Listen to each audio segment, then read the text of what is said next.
Hey, it's me again. I have a question. Actually, I need your help. So, as you can see right here, there was a man in Florida who had not one, not two, not even three, but 150 live bugs removed from his nose. What? How's that possible? So, I need you to help me look at this video so we can kind of break it down. Let's check it out. Over a couple hours, my face just started swelling. So my lips swelled.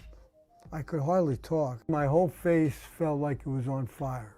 First Coast News is not identifying the man from this procedure, but the patient said he began feeling off in October. On fire? Off? I'd be dead. 2023. 30 years ago, he had neuroblastoma, which removed a cancerous tumor in his nose and left him with an extremely compromised immune system. Over the course of a few hours last week, his face became extremely swollen. I started getting nosebleeds, constant nosebleeds. I couldn't even get up to go to the bathroom without my nose starting to bleed. And that's when he went to HCA Florida Memorial Hospital. When I went for the examination, the doctor goes, "I see movement."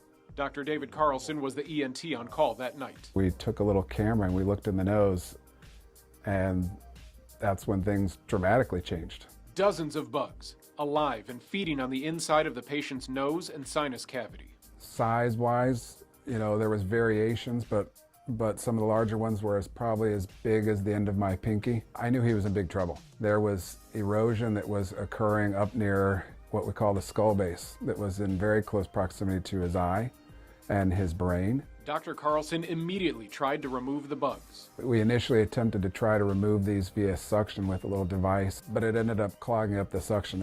They were large enough I couldn't get them through the suction. So we ended up having to remove them one by one using different instrumentation. And it hurt because they weren't coming willingly either. 150 bugs in the larva stage were pulled out of the patient's nose and have been sent off to an epidemiologist to determine what type of bug they are.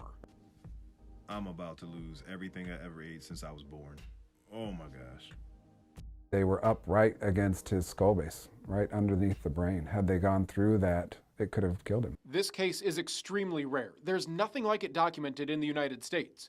And while Dr. Carlson doesn't want to cause widespread panic, he does caution people with compromised immune systems. Oh, believe me, he's already caused panic. Certainly if you're going to be around a dirty environment, those hands need to be washed. I know that I have to change my lifestyle as far as how I handle fish. Before I would rinse my hands in the river. Now I'll use a cleaner to just do a better job in between and make sure I don't touch my nose with my hands. The patient was given an antiparasitic and will be evaluated 3 to 4 times a year, but is expected to make a full recovery. So I'm no longer getting in the lake. I'm not touching any bugs. I'm panicking. I ain't doing none of that. Has this ever happened to you? What would you do? I don't know. You tell me. I'm just trying to fill my brain gap.